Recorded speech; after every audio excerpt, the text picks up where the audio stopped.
ఓం శ్రీ గురుభ్యో నమః. హరి ఓం. గం గణపతయే నమః. ఓం జ్ఞానానందమయం దేవం నిర్మలస్ఫటికాకృతిం ఆధారం సర్వవిద్యానాం శ్రీ హయగ్రీవముపాస్మహే. ఓం శరదిందు సమాకారే పరబ్రహ్మస్వరూపిణే వాసరాపీఠనిలయే సరస్వతీ నమోస్తుతే. ఆదిత్యాయ చ సోమాయ మంగళాయ బుధాయ చ గురుశుక్రశనిభ్యశ్చ రాహవే కేతవే నమః.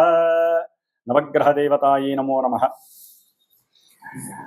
ఈ రోజున వీక్షించేటటువంటి నవగ్రహ భక్తులందరికీ కూడా నవగ్రహ సమాచార విషయంలో మరి ఈ రోజున మనం తెలుసుకోబోయేటటువంటి విషయం ముఖ్యంగా మిథున రాశిలో జూన్ 15వ తేదీన మృగశిర నక్షత్రంలో అడుగుపెట్టినటువంటి సూర్య భగవానుడు, అందులో ఆల్రెడీ మనకి పోయిన నెల మే 14వ తేదీ నుంచి కూడా శుభప్రదాత అయినటువంటి దేవతలకి ఆది గురువు అయినటువంటి గురువు అనగా బృహస్పతి, ఈ యొక్క గ్రహము మిథున రాశిలో ఆల్రెడీ నెల రోజులు బట్టి కూడా సంచారం గావిస్తూ, ఈ సూర్య భగవానుడు ఎప్పుడైతే జూన్ 15వ తేదీన అడుగు పెట్టాడో ఆ రాశిలోకి, అప్పటి నుండి కూడా గురుమూఢమి అనగా ఆయన అడుగు పెట్టడానికి కొన్ని రోజుల ముందే ఆ సూర్యుని యొక్క శక్తి అనగా ఆ యొక్క కిరణాల యొక్క వీక్షణ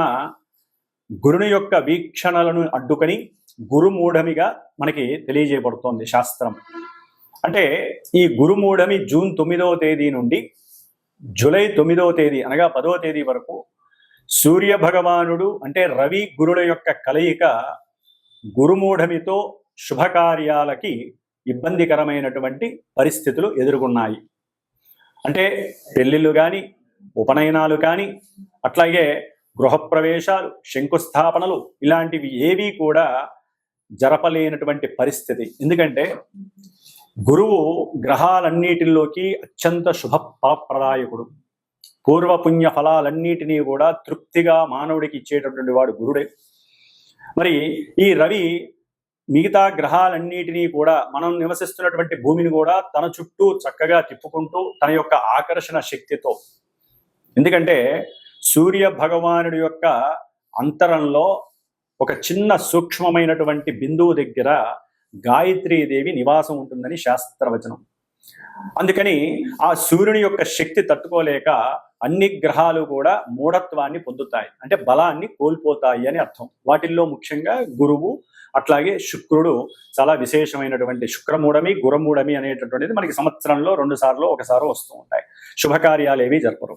మరి అలాంటి సూర్యుడు, ఈ సూర్యుడు ముఖ్యంగా అధికారాన్ని, అట్లాగే కీర్తిని, హోదాన్ని, ఉద్యోగ దర్పాన్ని, ఉద్యోగ బాధ్యతలను, అట్లాగే పితృశాసనాన్ని, అంటే తండ్రి యొక్క ఆశ్రయాన్ని కానీ, తండ్రి యొక్క ఆదరణని కానీ, పితృసేవా మార్గాన్ని కానీ, అట్లాగే హోదా, అట్లాగే కార్యశీలుడు, అంటే ఎటువంటి కార్యాన్నైనా సరే అచంచలంగా, నిర్మోహమాటంగా, ముక్కుసూటిగా నిర్వర్తించేటటువంటి వాడు సూర్య భగవానుడు. కాబట్టి ఈ అధికారానికి ప్లస్ మనకి అంతరిక్షంలో గ్రహాలన్నిటికీ రారాజైనటువంటి ఈ సూర్య భగవానుడు ధనాన్ని, కుటుంబ సౌఖ్యాన్ని, సంతాన కారకత్వాన్ని, వివాహ యోగ్యతలని, అట్లాగే సనాతన సాంప్రదాయాలను, గౌరవాన్ని, ఏ విషయాన్నైనా సరే అఖండంగా వృద్ధిని చేసేటటువంటి ఈ గురువు అనగా బృహస్పతి గ్రహము, ఈ 2 గ్రహాలు కూడా మనకి మేషరాశి నుంచి 3వ స్థానమైనటువంటి విక్రమ స్థానము, పరాక్రమ స్థానము అంటారు. ఈ యొక్క స్థానంలో రవికి చాలా విశేషమైనటువంటి సౌఖ్యకరం ఈ యొక్క క్షేత్రం. ఎందుకంటే ఇది రవికి మిత్రుడైనటువంటి బుధుడు యొక్క క్షేత్రము. కానీ గురుడికి మాత్రము ఈ యొక్క క్షేత్రము శత్రుక్షేత్రము. అతను అంత కంఫర్టబుల్గా అక్కడ ఉండలేడు, సౌఖ్యకరంగా ఉండలేడు. అంటే ధనపరంగా కానీ, అతను ఇచ్చేటటువంటి శుభాలకన్నిటికీ కూడా గురుడు కొంత ఇచ్చేటటువంటి పరిస్థితుల యొక్క స్థాయి కొంచెం తగ్గే అవకాశం ఉంటుంది. ముఖ్యంగా రవితో కలిసినటువంటి ఈ గురుడు ఈ మిథున రాశిలో ఉండటం ద్వారా కొంచెం ఇంకా పటుత్వాన్ని కోల్పోయి గురుమూఢమి ద్వారా గురుడిచ్చే ఫలితాలలో కొంత కాంప్లికేషన్స్ ఉంటాయి. అట్లాగే కొన్ని ఇబ్బందికరమైనటువంటి పరిస్థితులు కూడా తలెత్తుతూ ఉంటాయి. మరి ఈ వ్యాపార క్షేత్రమైనటువంటి ఈ యొక్క మిథున రాశిలో రవి మరియు గురుడు రెండూ కూడా మిత్రగ్రహాలు, అతిమిత్రగ్రహాలు. సూర్యుడికి గురుడికి కూడా మిత్రత్వం చాలా ఎక్కువ. మరి ఈ రెండు మిత్రగ్రహాలు ఈ బుధరాశిలో వ్యాపార క్షేత్రము అంటే లావాదేవీలు, వ్యాపారంలో ఎటువంటి లావాదేవీలైనా సరే ఈ యొక్క క్షేత్రంలో ధనకారకుడైనటువంటి గురుడు, అధికారాన్ని నాయకత్వాన్ని కలిగినటువంటి రవి, ముఖ్యంగా అది ఆ అధికారం అంటే అది పారిశ్రామికవేత్తలు కావచ్చు, లేదా రాజకీయ రంగంలో నిపుణులు కావచ్చు, రాజకీయ రంగంలో చతురతని చేసేటటువంటి పెద్ద పెద్ద నాయకులు కావచ్చు, ఏ పోస్ట్లో ఉన్నటువంటి వాళ్ళైనా సరే, అట్లాగే ముఖ్యంగా న్యాయస్థాన జడ్జీలు కావచ్చు, టీచర్లు కావచ్చు, వ్యాపారాన్ని ఈ సమయంలో సద్వినియోగం చేసుకునేటటువంటి వారు ఎవరైనా సరే ఈ రవి గురుల్ని ఏ విధంగా ఆరాధిస్తే మంచి జరుగుతుంది, శుభప్రదం అవుతుంది. ఈ నెలన్నాళ్ళు కూడా అంటే జూన్ 15వ తేదీ నుండి జూలై 15వ తేదీ వరకు 16వ తేదీ వరకు కూడా ఈ రవి గురుల యొక్క సంగమం అనేటటువంటిది, గురుముడము పక్కన పెట్టండి, సంగమం అనేటటువంటిది మనకి మేషరాశ్యాదిగా మీనరాశి పర్యంతం వారు ఉన్నటువంటి స్థానాలను బట్టి, వారున్నటువంటి మరి నక్షత్రాన్ని బట్టి, అట్లాగే వారికి ఉన్నటువంటి ఆధిపత్య స్థానాలను బట్టి కూడా వారు ఎన్నో రకాలైనటువంటి ప్రభావాలని మన జీవితంలో ఈ నెల రోజులు కూడా చూపించే అవకాశం ఉంటుంది. అందులో ముఖ్యంగా ఇంకొక చిన్న విచిత్రమైనటువంటి విషయం మనకి కనపడుతోంది. రాహువు. ఈ రాహువు కుంభరాశిలో ఉన్నాడు మహానుభావుడు. ఈ రాహువు తన యొక్క వక్ర దృష్టితో చక్కగా గురు మహానుభావుణ్ణి, మిథున రాశిని, వ్యాపార క్షేత్రాన్ని, ఇప్పుడు రవిని కూడా చూస్తున్నాడు రాహువు. గురుడు చూస్తే రాహు యొక్క నక్షత్రంలోకి మనకి మొన్ననే వచ్చాడు 14వ తారీఖున. అంటే గురుడికి రాహువుతో అత్యంత సంయోగ స్థితి నడుస్తోంది. దీనినే శాస్త్రరీత్యా గురు చండాలత్వ యోగము అని కూడా అంటారు. గురు చండాలత్వం మహాదోషప్రదం ఇది. అంటే సనాతన ధర్మాన్ని పక్కన పెట్టేటటువంటి తత్వం కలిగి ఉంటారు కొంతమంది జాతకులు. అట్లాగే ధనపరమైనటువంటి ఎన్నో అప్లికేషన్స్ అనేవి జరిగే అవకాశం ఉంటుంది. సెన్సెక్స్, షేర్స్ యొక్క విషయాలలో వృద్ధి జరిగే అవకాశం ఉంటుంది, కానీ కొంత వారి యొక్క జ్ఞానాన్ని కనుక సరిగ్గా యూజ్ చేయకపోతే మటుకు చక్కగా పతనం అయ్యేటటువంటి పరిస్థితి ఉంటుంది. ప్రపంచవ్యాప్తంగా ఈ యొక్క గురు చండాలత్వ యోగం అనేటటువంటిది షేర్ మార్కెట్ మీద కొంచెం ప్రభావితం చూపిస్తుంది అనుకోవటంలో తప్పు లేదు. అట్లాగే న్యాయస్థానాల్లో కూడా అబద్ధపు సాక్ష్యాల ద్వారా కూడా కొంతమంది తప్పు చేసిన వాళ్ళు బయటపడే పరిస్థితులు ఉంటాయి. దాని ద్వారా కూడా కొన్ని విపరీతమైనటువంటి పరిస్థితులు మనకి కనిపించే అవకాశాలు ఈ నెల రోజుల్లో కనిపిస్తున్నాయి. ముఖ్యంగా ఈ యొక్క మిథున రాశిలో రవి ఆరుద్ర నక్షత్రంలోకి వచ్చినప్పుడు, ఆల్రెడీ గురుడు ఆరుద్ర నక్షత్రంలో ఉన్నాడు, రవి చూస్తే కుజ నక్షత్రంలో ఉన్నాడు. ఈ కుజరాహువుల యొక్క సంయోగ స్థితి ఆల్రెడీ సింహరాశి, కుంభరాశికి నడుస్తోంది. ఈ విధంగా ఈ యొక్క నక్షత్రాల యొక్క ప్రభావం వలన రవి గురులకి కుజరాహు కేతు గ్రహాలకి సంబంధం ఉండటం ద్వారా ఆర్థికమైనటువంటి విషయాలలో చాలా జాగ్రత్తగా ఉండాలి. అట్లాగే అధికారులు కొంచెం జాగ్రత్త వహించటం మేలు. ఎందుకంటే మనం చెప్పే ప్రతి మాట, ఎందుకంటే 3వ స్థానం మిథునం అనేటటువంటిది కమ్యూనికేషన్ వ్యవస్థకి సంబంధించినటువంటిది. అంటే ప్రపంచ దేశాల మధ్య కమ్యూనికేషన్ వ్యవస్థలో ఎన్నో ఒడిదుడుకులు కలిగే అవకాశం ఉంటాయి. ఈ రాయబారులు ఉంటారు, అంటే మధ్యవర్తిత్వం చేస్తూ ఉంటారు, విదేశీ రాయబారత్వం అంటారు. వీరు గనక ఒక మాట అటు ఇటు గనక పొల్లు పోతే ప్రపంచ దేశాలకే అరిష్టాన్ని సూచించేటటువంటి యోగంగా గురుచండాల యోగం కనపడుతోంది. అట్లాగే రాహు యొక్క దృష్టి, గురువు యొక్క దృష్టి, ఆ అన్యోన్య పంచమ నమూకాల యొక్క దృష్టి కొంత అవయోగకరంగా మనం భావించాలి. కాబట్టి దీనికి తగ్గట్టుగా వారు ఎవరైతే కొన్ని రాశుల వారు ఉన్నారో ఆ రాశుల వారు ముఖ్యంగా ఈ నెల రోజులు కూడా ఎవరైనా సరే సాధ్యమైనంత వరకు ఈ గురు చండాలత్వం అందరికీ సంబంధించింది, గురువుకే పట్టింది చండాలత్వం రాహు వలన. కాబట్టి ఈ చండాలత్వ దోషం పోవడానికి మహన్యాసపూర్వక ఏకాదశ రుద్రాభిషేకాలు కానీ, లేకపోతే శివాలయాలలో గురువారాల పూట, శనివారం పూట కానీ, ఆదివారం పూట కానీ రుద్రాభిషేకాలు, రుద్రార్చనలు చేయించుకోవటం, అట్లాగే కాశీ క్షేత్రమో శ్రీశైల క్షేత్రానికో వెళ్ళి దర్శన భాగ్యాన్ని చేసుకోవటం, అంటే శివుణ్ణి ఎక్కువగా ఆరాధించటం, ఓం శివాయ గురవే నమః అనేటటువంటి మంత్రాన్ని ఎక్కువగా స్మరణ చేయటం ద్వారా వీరికి కలిగేటటువంటి కొన్ని ఇబ్బందికరమైనటువంటి, విపత్కరమైనటువంటి ఆటంకాలు, అట్లాగే కొంతమంది పెద్ద పెద్ద వాళ్ళ యొక్క వాళ్ళ నుంచి కలిగేటటువంటి ఇబ్బందుల నుంచి తప్పించుకునేటటువంటి అవకాశం ఎక్కువగా ఉంటుంది. కాబట్టి సూర్య గురులు, రవి గురులు మిత్రులు కాబట్టి దీని యొక్క ప్రయోజనం ఉంటుంది. వాళ్ళు ఉన్నటువంటి ఆధిపత్య భావాలను బట్టి కొంత అప్రయోజనకరమైనటువంటి పరిస్థితులు కూడా ఈ నెల రోజుల్లో కూడా కొన్ని రాశుల వారికి కనపడుతూ ఉంటాయి. కాబట్టి మేషరాశి నుంచి మీనరాశి వారి వరకు ఏ రాశుల వారికి ఈ రవి గురులు ఇక్కడ ఉండటం ద్వారా శుభాలు జరుగుతాయి, కొంతమందికి ఇబ్బందులు కలుగుతాయి అనేటటువంటి విషయాన్ని మనం చక్కగా తెలుసుకోగలిగితే గనక దానికి తగ్గట్టుగా పరిహారం ఆచరిస్తూ, సింపుల్ పరిహారాలు ఆచరిస్తూ మనం ఈ నెల రోజులు ఈ 2 గ్రహాలు ఇచ్చేటటువంటి ఫలితాలని ఆస్వాదిస్తూ మనం చేసుకునేటటువంటి చిన్న చిన్న పరిహారాల ద్వారా చక్కటి ప్రయోజనాన్ని అట్లాగే రవి ఆత్మశక్తిని ప్రబోధిస్తాడు. అంటే ఆత్మశక్తి ఎక్కడా కూడా నెగ్లెక్ట్ చేయడం, అంత ప్రణాళికల ద్వారా గురుడు కూడా ప్రణాళికాబద్ధంగా చక్కటి లోకజ్ఞానాన్ని ఆస్వాదించి ఆ లోకజ్ఞానాన్ని తను స్వీకరించి వెదజల్లుతూ ఉంటాడు. కాబట్టి ఇప్పుడు కొంచెం బలహీనంగా ఉన్నాడు కాబట్టి గురుడికి ఏం చేయాలో కూడా మనం చూద్దాం.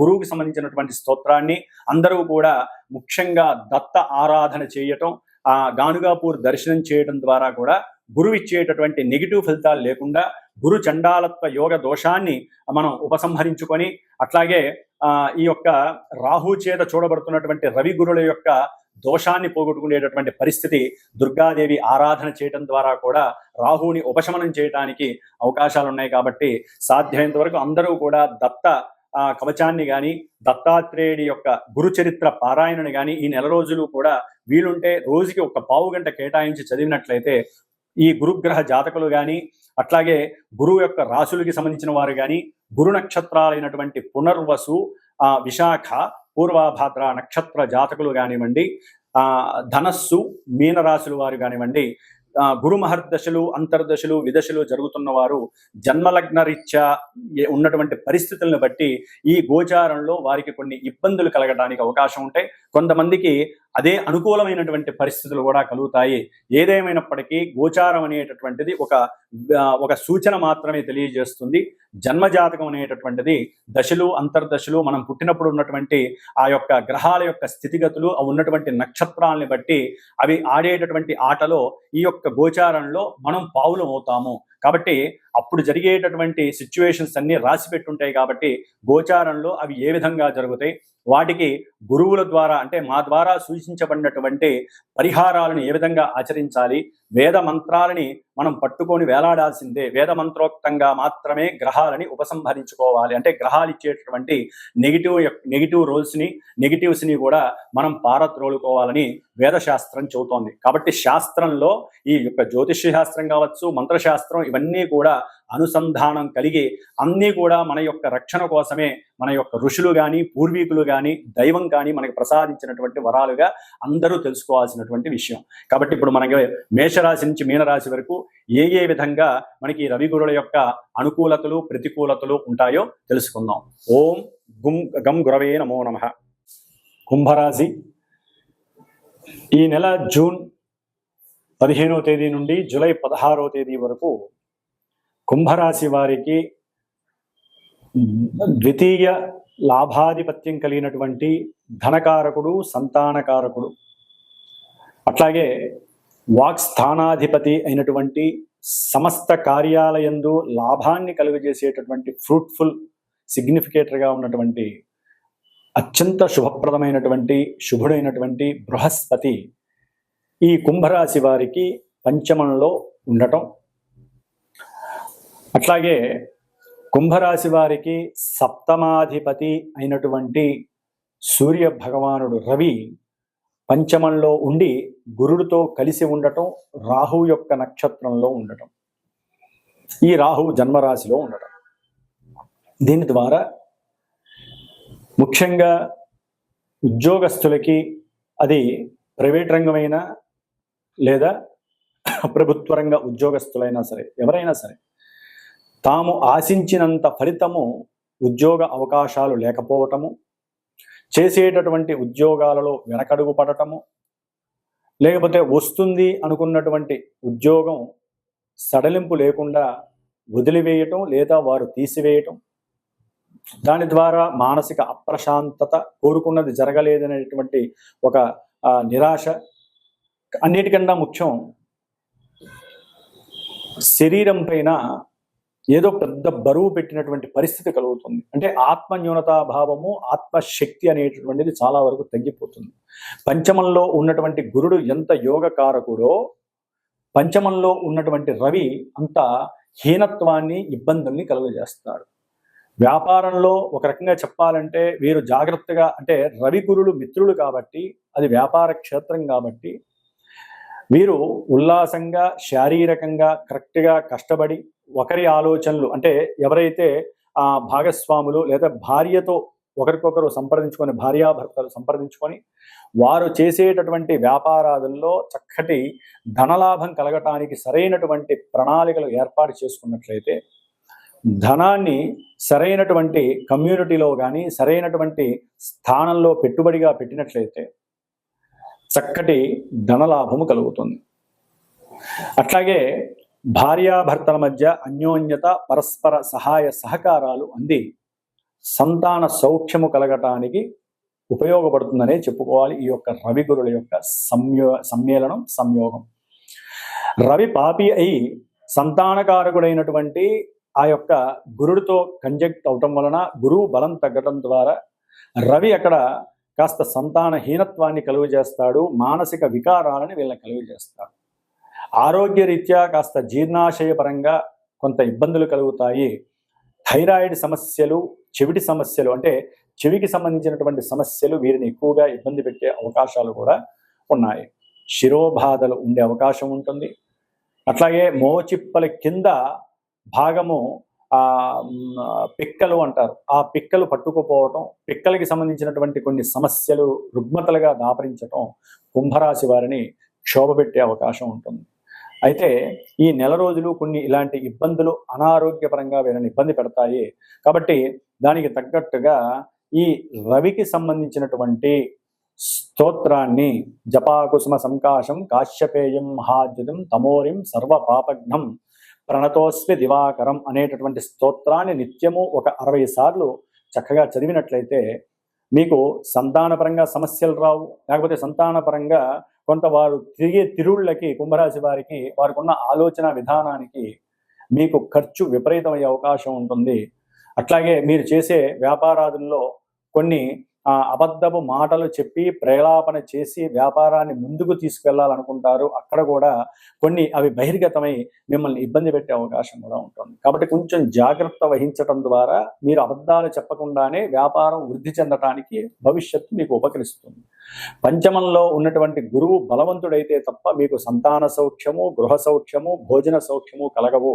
ముఖ్యంగా ధనలాభాదులు కలగాలంటే ఇంకొన్ని రోజులు, ఒక నెల రోజులు వెయిట్ చేయాలి. రవితో కూడినటువంటి గురుడు కొన్ని విషయాలలో లాభాల్ని, కొన్ని విషయాల్లో ఇబ్బందుల్ని కలుగజేస్తారు. ముఖ్యంగా రాజకీయ రంగంలో ఉన్నటువంటి ప్రసిద్ధమైనటువంటి ప్రముఖమైనటువంటి రాజకీయ నాయకులు, వ్యక్తులు ఎవరైనా సరే తమ యొక్క కుటుంబంలో వారసత్వాన్ని వృద్ధి చేయడానికి వారి యొక్క ఆలోచనలు రకరకాలుగా తీసుకువెళ్ళటానికి, అంటే వారి యొక్క కుటుంబ వ్యవస్థని, అది ముఖ్యంగా భార్య అయితే భర్త, భర్త అయితే భార్య, లేకపోతే సంతానాన్ని వృద్ధి చేయడానికి, వారసత్వపు సంపదని పెంచుకోవడానికి ఎక్కువగా కృషి చేసే అవకాశం ఉంటుంది. ఇది కూడా ఒకందుకు లాభమనే చెప్పుకోవాలి కుంభరాశి వారికి. ఏదేమైనప్పటికీ ఆరోగ్య విషయంలో కొన్ని జాగ్రత్తలు వహించాలి. దీర్ఘకాలిక వ్యాధులు కూడా ఒక రకంగా వీరిని అంతర్గత సమస్యలు కూడా ఇబ్బంది పెట్టడానికి అవకాశం ఉంటుంది. ఎన్నున్నా కూడా అవి తొందరగా వెళ్ళిపోయే అవకాశం ఉంటుంది. కాబట్టి కుంభరాశి వారు సూర్యారాధన చేయటం లేదా దుర్గాదేవి యొక్క త్రింశంనామ్న స్తోత్రాన్ని పఠించడం ద్వారా కొంత ఉపయుక్తమైనటువంటి పరిస్థితి రవి గురుల యొక్క సమ్మేళనం వలన కలుగుతోందని చెప్పుకోవచ్చు. ఓం శ్రీమాత్రే నమో నమః.